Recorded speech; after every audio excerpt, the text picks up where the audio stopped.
দিনহাটায় নদীতে স্নান করতে গিয়ে নিখোঁজ অষ্টম শ্রেণীর ছাত্র। রবিবার 5 বন্ধু মিলে ঘুরতে বেরিয়ে নদীতে স্নান করতে গিয়ে ঘটে গেল চরম দুঃখজনক ঘটনা। গতকাল দুপুর নাগাদ দিনহাটা ডার্কিমারি নদীতে স্নান করতে নামলে বন্ধুদের মধ্যে এক অষ্টম শ্রেণীর ছাত্র নদীর স্রোতে তলিয়ে যায়। ঘটনার পর মুহূর্তে এলাকায় শোরগোল পড়ে যায়। খবর পেয়ে পুলিশ প্রশাসন ও সিভিল ডিফেন্স কর্মীরা দ্রুত ঘটনাস্থলে পৌঁছে তল্লাশি অভিযান শুরু করে। তবে রাতের অন্ধকার নেমে আসায় তল্লাশি কার্যক্রম সাময়িকভাবে বন্ধ রাখতে হয়।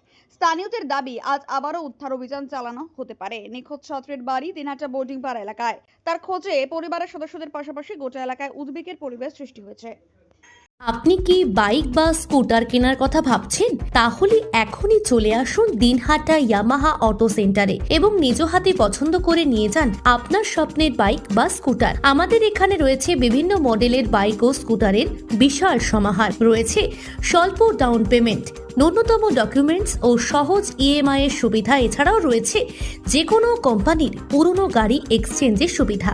তাই আর দেরি না করে এখনই যোগাযোগ করুন দিনহাটা ইয়ামাহা অটো সেন্টারে। আমাদের ঠিকানা সাহেবগঞ্জ রোড, বয়েজ বিক্রিয়েশন ক্লাবের সামনে। যোগাযোগের নম্বর 8158042471 এবং 7602877619।